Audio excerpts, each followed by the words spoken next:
목회자는 성도를 어떤 자세로 섬겨야 할까요? 성도들은 또한 성도들을 어떤 자세로 섬겨야 할까요? 처음 예수 믿게 되어 교회에 출석하기 시작한 새 가족들을 우리는 어떤 자세로 섬겨야 할까요? 어떤 태도로, 어떤 자세로 섬겨야 하냐는 질문입니다. 왜 그러냐면 가르치는 자세가 되게 중요하기 때문인 거예요. 가르침에 있어서 내용보다 어떨 때는 태도와 자세가 훨씬 더 중요할 때가 있습니다. 왜냐하면 아무리 좋은 내용일지라도 가르침의 태도나 자세가 잘못되었을 때는 그 좋은 내용이 하나도 전달되지 않을 수 있기 때문입니다. 오히려 잘못된 태도와 자세로 가르쳤을 때 부정적인 교육 효과만 두드러지게 됩니다.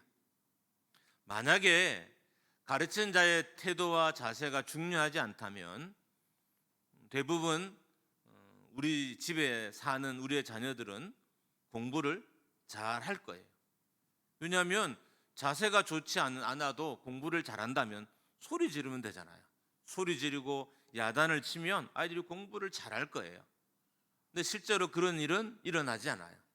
아무리 소리 지른다고, 아무리 꾸지람을 한다고, 아무리 야단을 친다고 해서 우리 아이들이 공부 잘하는 일은 별로 없어요.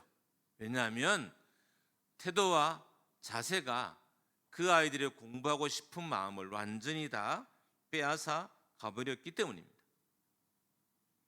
가르친 자의 태도가 좋을 때 말씀을 배우는 자에게 더 많은, 더 좋은, 더 긍정적인 에너지와 영향력이 가게 됩니다. 아무리 좋은 내용일지라도 그 내용을 가르치는, 전하는 자의 태도와 그리고 모습이 잘못되었을 때 그 좋은 내용은 전혀 전달되지 않고 태도와 자세만 전달되는 거예요. 화내는 모습만 전달되고 짜증내는 모습만 전달되고 다투는 모습만 전달되고 그 사람이 정말 전하려고 하는 내용의 핵심들은 하나도 전달되지 않는다는 것입니다. 오늘 본문에는 사도 바울이 데살로니가 교회에 3주간 있을 때 그들을 어떻게 가르쳤는지에 대한 기록이 나옵니다. 우리가 데살로니가 교회를 향한 사도 바울의 사역의 자세에 관심을 가져야 하는 것은 사도 바울은 이 교회에 3주밖에 머물지 않았어요. 3주만 머물렀는데도 고린도 교회나 어떻게는 에베소 교회나 빌립보 교회보다 훨씬 더 좋은 면들이 많이 이 교회에서 발견되기 때문입니다. 어떻게 보면 3년이나 섬겼던 에베소 교회보다 그리고 1년 반이나 섬겼던 고린도 교회보다 더 좋은 모습들이 데살로니가 교회에 보입니다.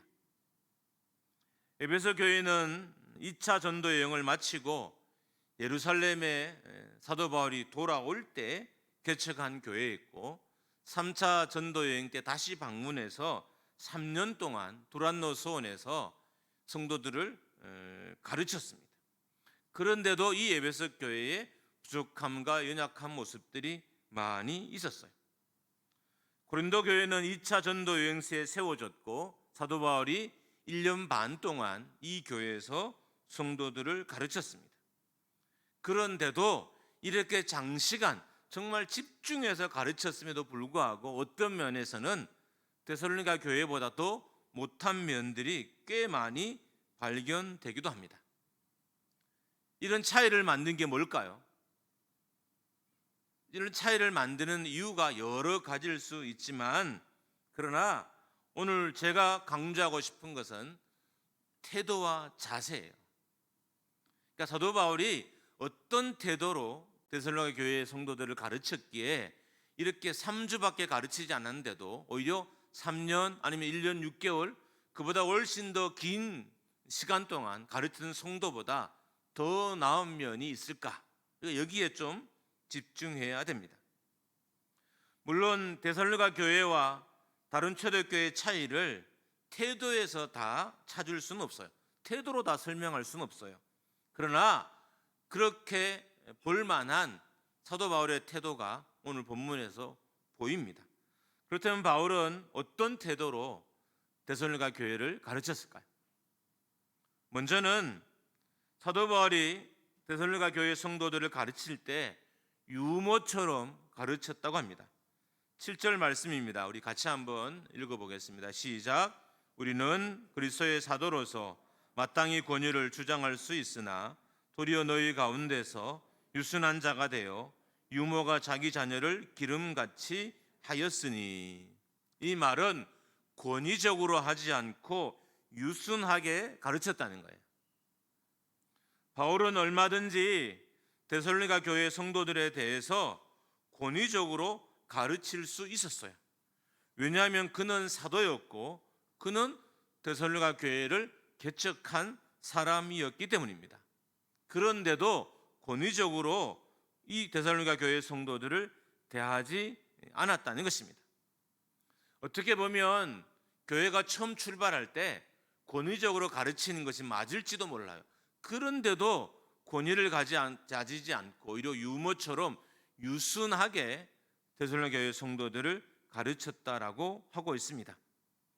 자신이 사도였고 자기가 개척한 교회였고 자기 외에 스승이 없었기 때문에 얼마든지 권위적으로 가르칠 수 있었지만, 그럼에도 불구하고 바울은 이들을 그렇게 가르치지 않고 오히려 유모처럼 유순하게 데살로니가 교회 성도들을 가르쳤다고 하고 있습니다. 자기가 영적으로 낳은 자녀들이니까 얼마든지 편할 수 있을 거예요. 그래서 함부로 대할 수도 있을 거예요. 원래 사람들은 관계가 친하면 함부로 대하잖아요. 그 부부 사이도 친하니까 함부로 대하고, 또 부모 자녀 사이도 친하다는 이유로 이렇게 함부로 대해요. 사도 바울은 얼마든지 데살로니가 교회 성도들을 그렇게 대할 수 있었을 거예요. 그럼에도 불구하고 그런 자세를 취하지 않고 유모처럼 유순하게 성도들을 가르쳤다고 하고 있습니다. 그러면 사도 바울은 데살로니가 교회 성도들을 대할 때 유순하게 가르쳤다고 합니다. 이 유모라는 것은 어떤 의미냐 하면, 그러니까 아이를 낳지는 않았지만 아이를 낳은 부모를 대신해서 이 아이를 돌보는 사람을 유모라고 합니다. 본문에 쓰여진 자녀라는 단어는 테크논이라는 단어인데 되게 사랑스럽고 다정하고 아주 부드러운 표현이에요. 그러니까 우리말로 표현하면 뭐 아가 이런 정도인 거예요.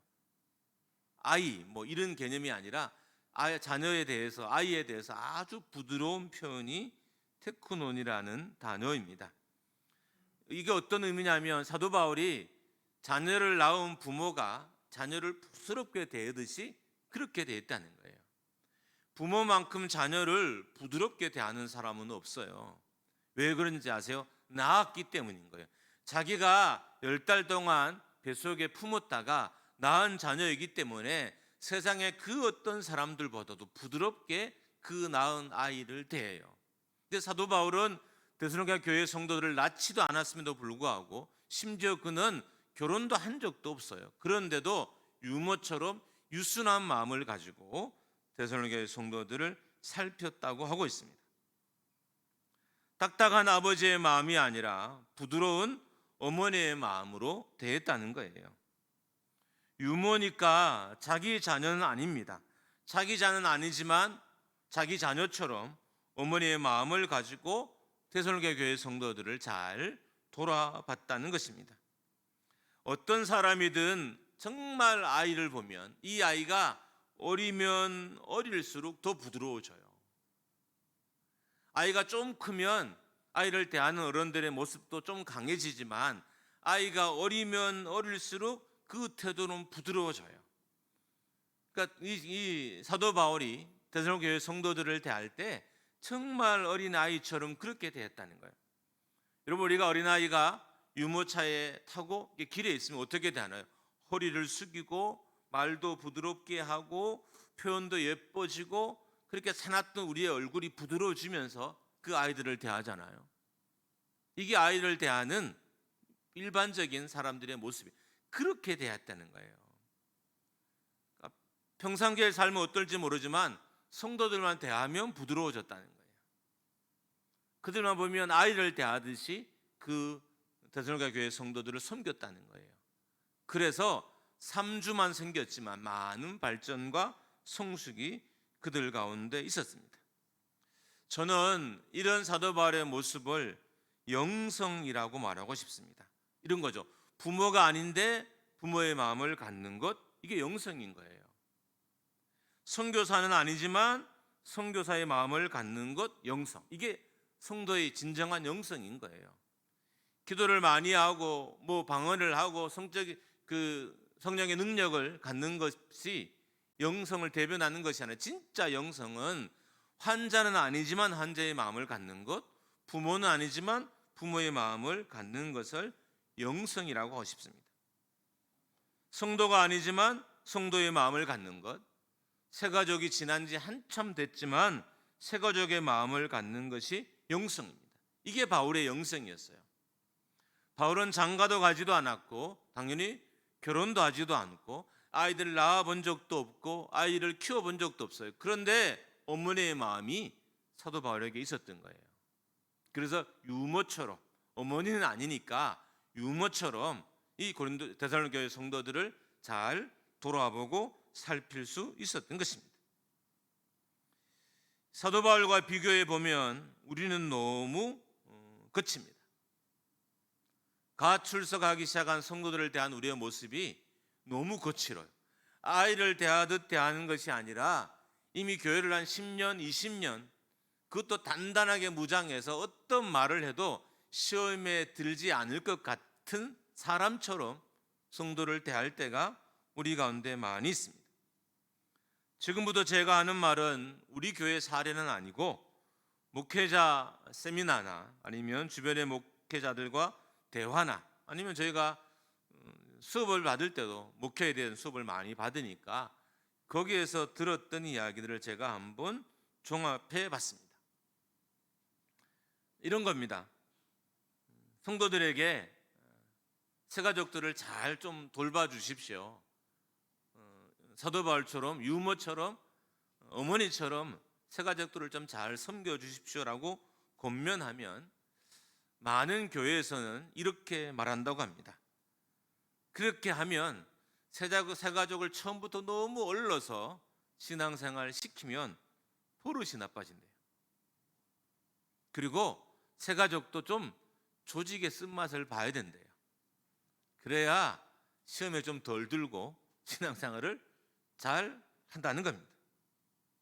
어떤 분들은 자기들이 처음 예수 믿을 때에 비하면 지금은 천국이라는 거예요. 그러니까 지금 우리가 새가족에 해주는 것은 내가 처음 교회 출석했을 때 받은 사랑에 비하면 엄청나게 좋은 거라는 겁니다. 또 어떤 이들은 편해서 그런 말을 한다는 거예요. 정말 어려우면 그런 말을 하지 않는다는 거예요. 또 어떤 분들은 눈물이 쏙 빠져야 된다는 거예요. 한번 눈물을 뜨거운 맛을 한번 봐야 신앙생활을 열심히 하기 때문에 우리는 그렇게 대하는 게 어렵다, 불편하다 이런 불평과 원망을 많이 한다는 것입니다. 여러분, 만약에 이렇게 우리가 정말 새가족을 대하고 성도를 대하면 어떤 결과가 만들어질까요? 예배 잘 드리는 성도가 아니라 교회의 원수와 교회의 대적들이 만들어질 거예요.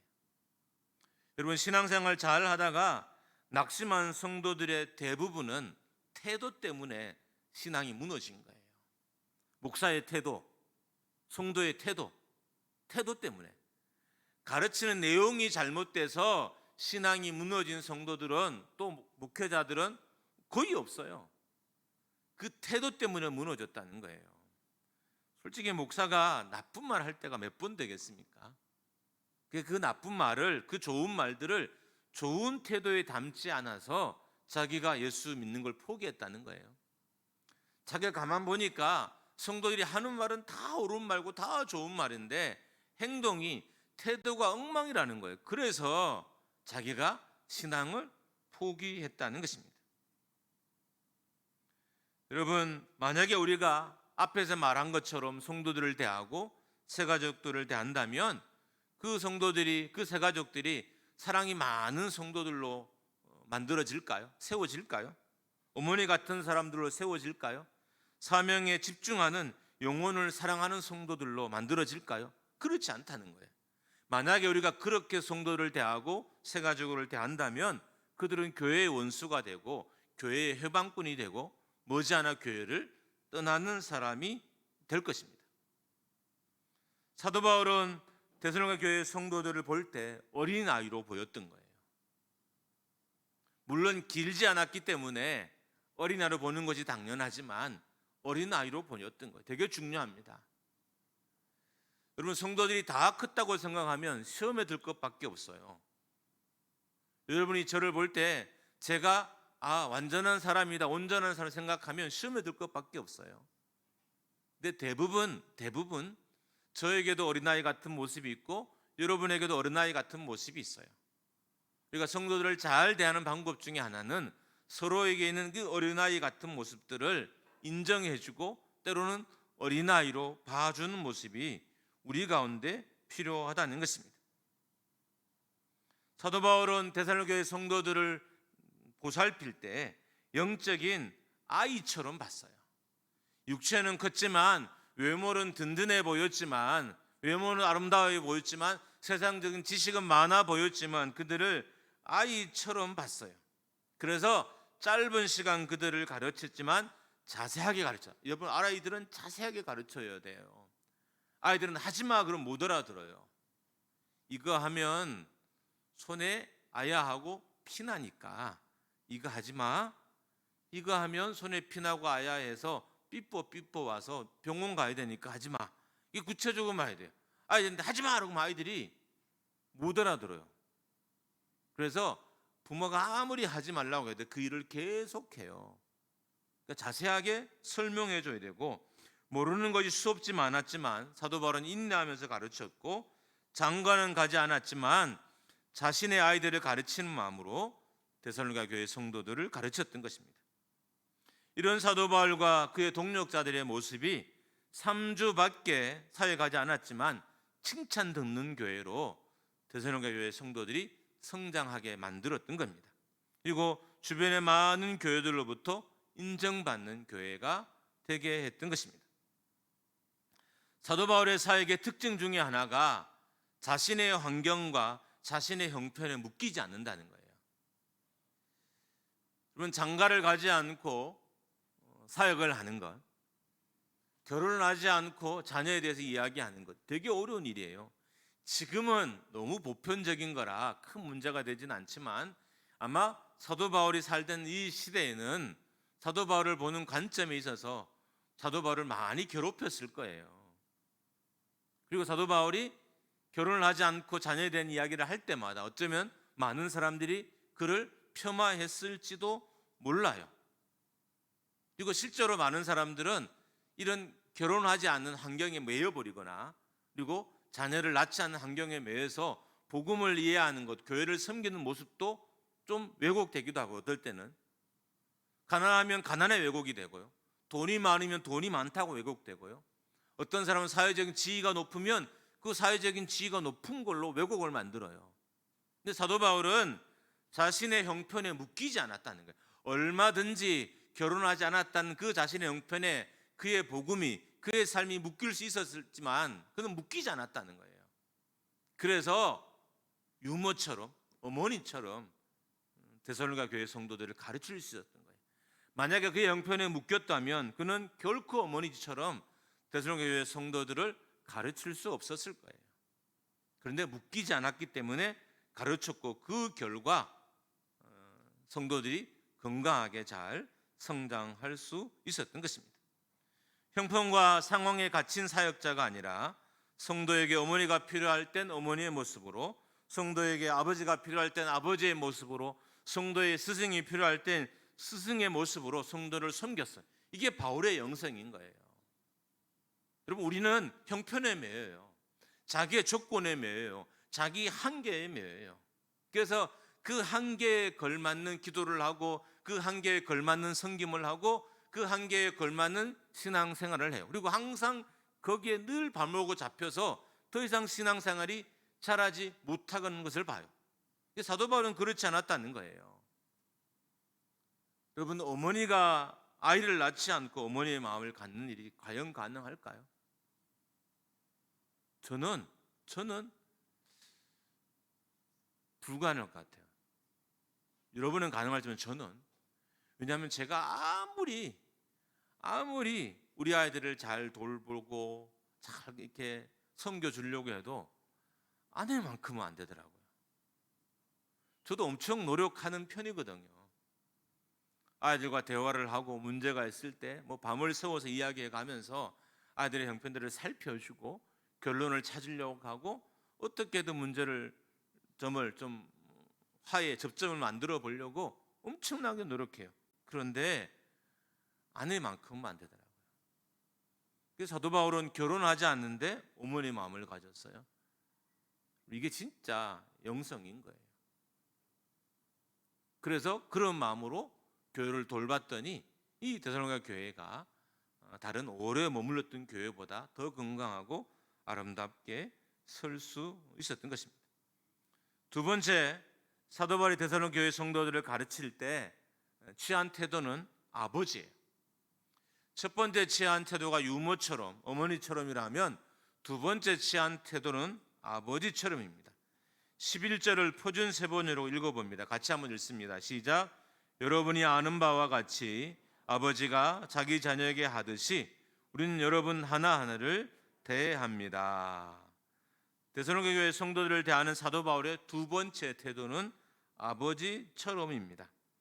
아버지가 자녀를 대하듯 권면하고 위로하고 경계했다는 거예요. 어머니의 태도가 부드러움으로 대변된다면 아버지의 태도는 강인함으로 대변될 수 있을 거예요. 그러니까 사도 바울은 남자였어요. 결혼하지 않는 사람이었지만 그는 성도를 대할 때 어떨 때는 아버지의 모습으로, 어떨 때는 어머니의 모습으로, 어떨 때는 유모처럼 그들을 대했던 거예요. 그래서 그들이 건강하고 바로 잘 자랄 수 있었던 것입니다. 자녀가 올바르게 자라기 위해서는 아버지의 역할도 필요하고 어머니의 역할도 필요합니다. 성도도 동일해요. 성도들이 잘 자라게 하기 위해서는 어머니의 역할을 하는 사람도 필요하고 아버지의 역할을 하는 사람도 필요해요.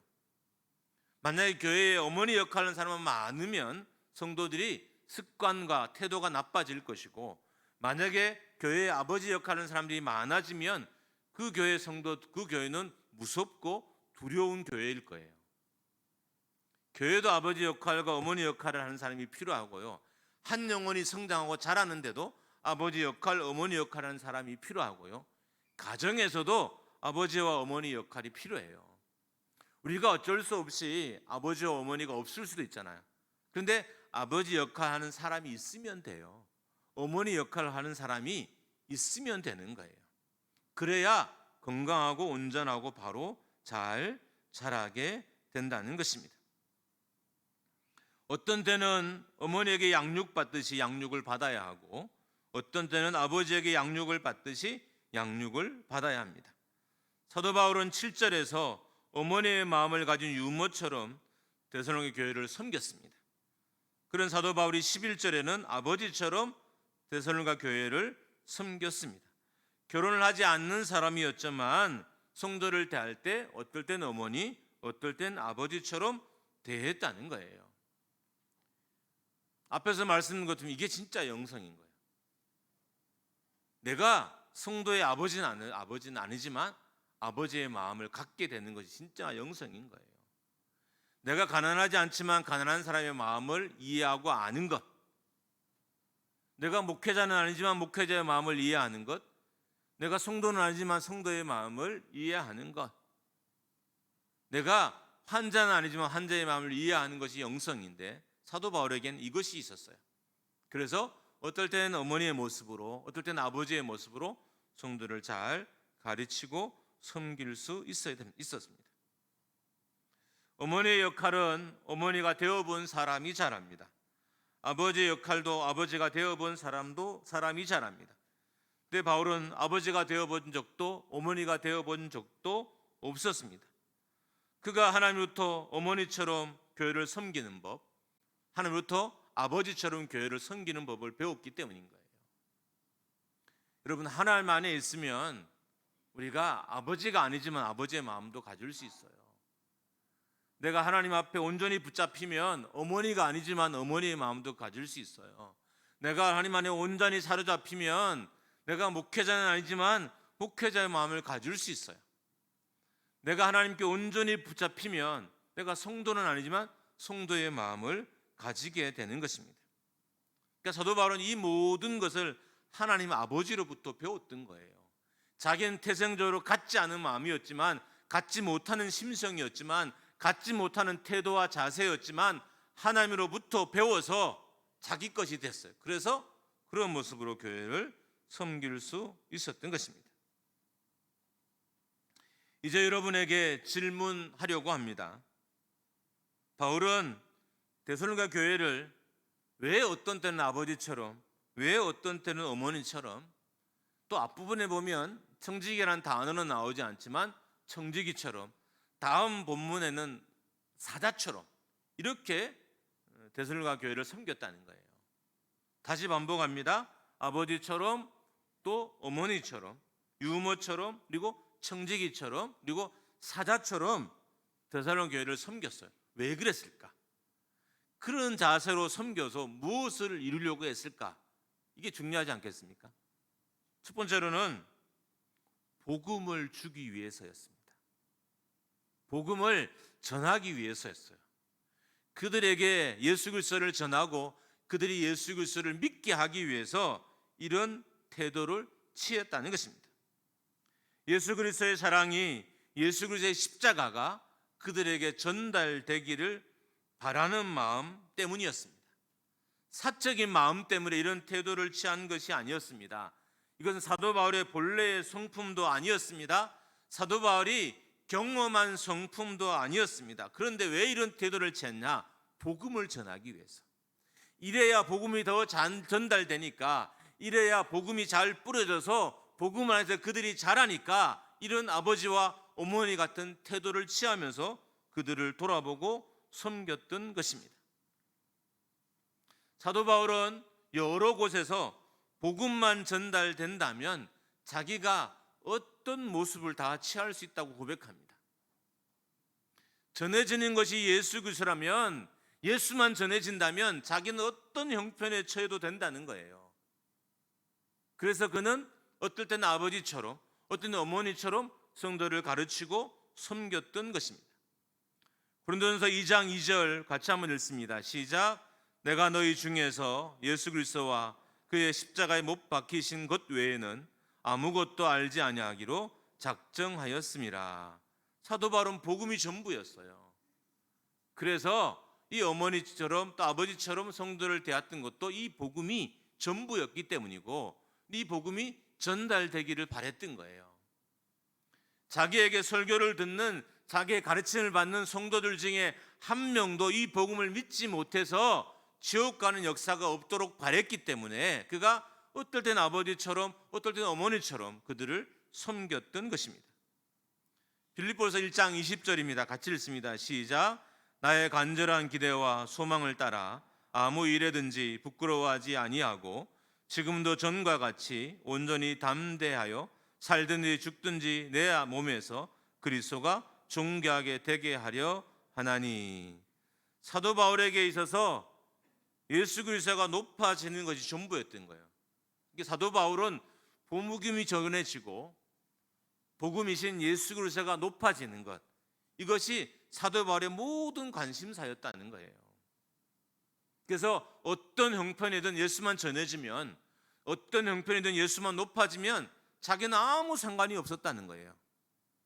그래서 어떨 때는 아버지처럼, 어떨 때는 어머니처럼 성도를 가르치고 잘 돌아봤던 것입니다.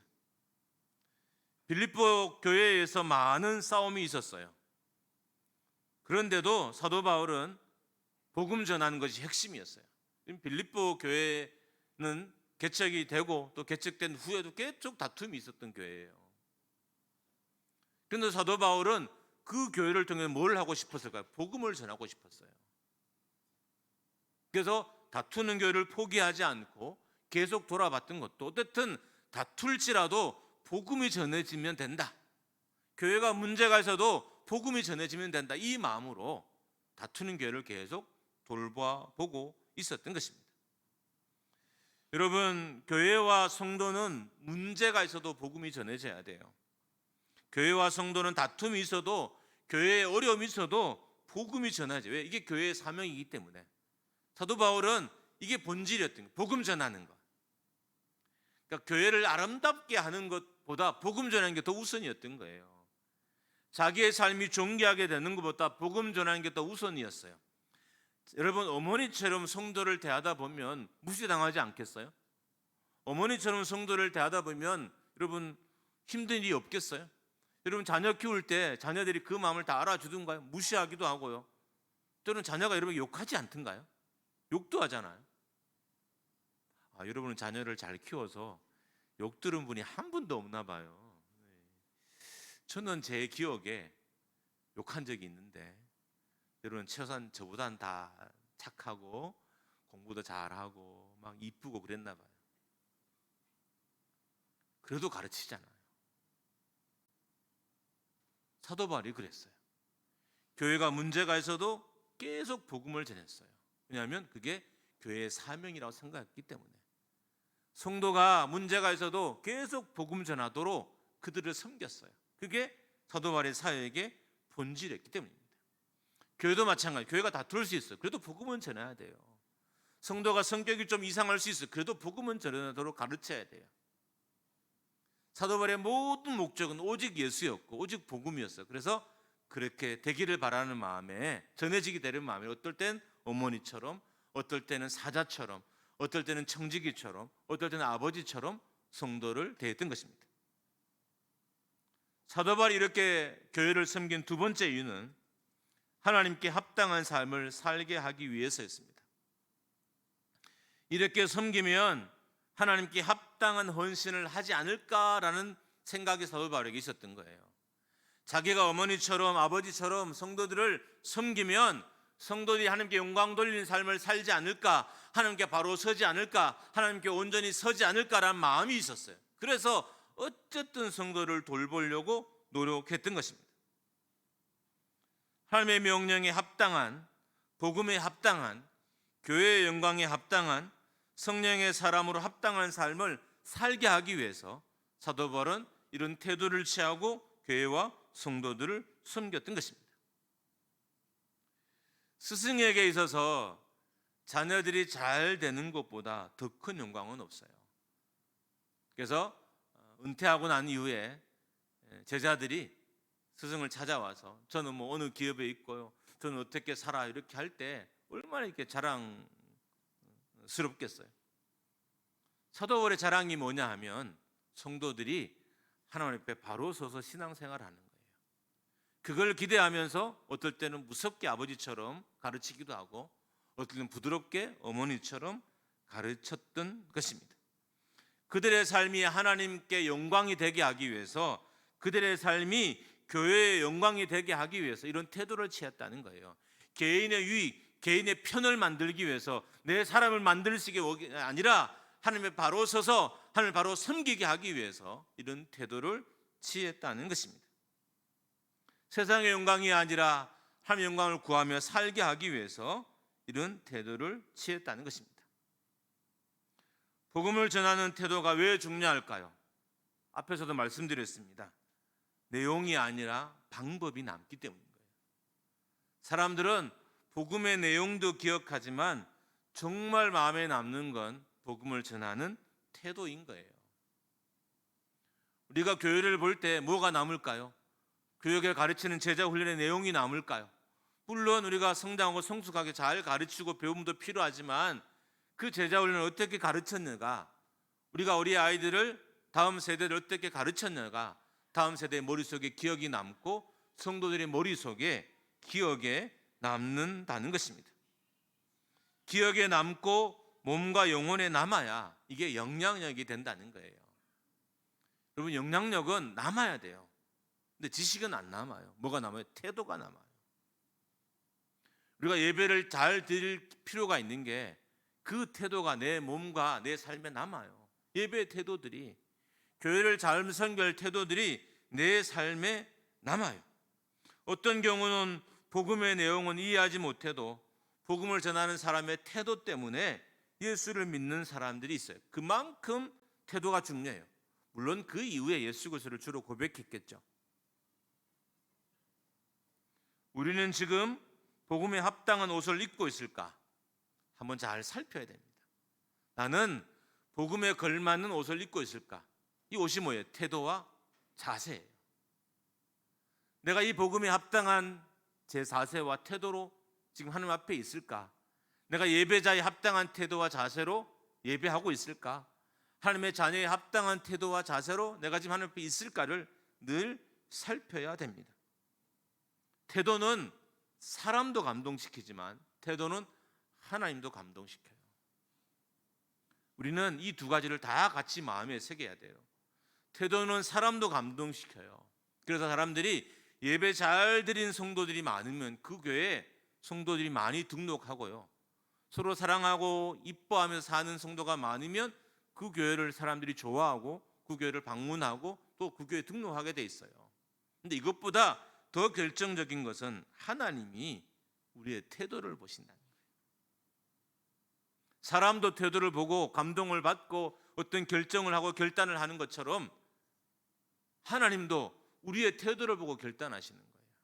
내 예배의 태도, 내 봉사의 태도, 내 섬김의 태도를 보고 축복의 분량을 재시고요, 은혜의 분량을 측정하시는 거예요. 정말 은혜 받고 싶으면 태도를 바꿔야 돼요. 정말 복을 받고 싶으면 태도를 바꿔야 돼요. 뭐를 하는 게 중요한 게 아니라 태도를 바꾸는 게 훨씬 더 중요해요. 왜냐하면 그 태도가 은혜의 분량과 축복의 분량을 결정하기 때문인 거예요. 우리는 복 받기 위해서 뭐를 하십시오라고 자꾸 말을 하잖아요. 그렇다고 완전히 틀린 건 아니지만 더 확실한 말은 은혜를 얻기 누리기 위해서, 하나님의 축복을 누리기 위해서 어떤 태도를 취하십시오라고 가르쳐요. 태도를 가르쳐야 돼요. 근데 교회는 태도를 잘 가르치진 않아요. 왜요? 태도는 사람의 마음을 지적하는 것이기 때문입니다. 그래서 목사들도 태도를 잘 지적하죠. 왜요? 그는 마음을 지적하는 거거든요. 태도는 곧 마음이에요. 내가 예배할 때의 태도는 곧 내 마음이에요. 그런데 태도를 지적하면 뭐가 지적이 돼요? 마음이 지적되는 거예요. 그 사람들이 태도 지적하는 걸 아주 싫어하고 아주 힘들어해요. 근데 사도 바울은 그렇지 않았다는 거예요. 그래서 데살로니가 교회가 짧은 시간이 있었지만 좋은 교회로 성장할 수 있었습니다. 우리의 태도가 목장교회를 어떻게 만들고 있을까요? 우리의 태도가 여러분의 가정을 어떻게 만들고 있을까요? 우리의 태도가 우리의 삶을 어떻게 만들어가고 있을까요? 우리의 태도는 하나님 보시기에 합당한 것일까요? 하나님이 축복을 주시려고 그 저울을 잴 만큼 합당한 것일까요? 우리의 태도는 하나님이 은혜를 주시려고 그 은혜의 분량을 잴 만큼 우리의 태도는 합당한 것일까요? 그런 의미에서 우리는 우리의 태도와 우리의 자세를 잘 살펴야 됩니다. 사람도 태도와 자세에 감동하지만 하나님도 태도와 자세에 감동한다. 내용보다 태도가 그 내용을 더 가치 있게 하고요. 태도가 그 사람의 삶을 더 가치 있게 만들어요. 그런 의미에서 내가 지금 어떤 태도를 취하는 게 맞는지를 잘 살피고 걸맞는 태도를, 만약에 아버지가 아버지의 걸맞는 태도를 취하면 그 가정은 순식간에 웃음이 넘쳐나요. 여러분, 가정생활 별로 재미없죠? 이럴 때 아멘 하면 대박일 텐데 아무도 아멘을 안 하셔서 웃는 거 보니까 재미없는 사람도 있는 것 같아요. 별로 재미없잖아요. 매일 막 웃고 그러세요. 밤에 막 깔깔깔거리고 집에 들 때 얼굴이 환하게 피하고 막 서로 허깅하고 막 손잡고 방방 뛰고 이런가요? 없죠. 물론 없어도 가정이에요. 근데 태도를 바꾸면 더 행복한 가정은 될 수 있어요. 교회도요, 살벌하고 무서워도 교회일 수 있어요. 우리 그런 교회들이 오히려 예수 더 잘 믿어요. 목사가 무서우면 11조 정말 잘 드리고요. 목사가 무서우면 주일 성도 잘해요. 말씀과 상관없이 잘해요.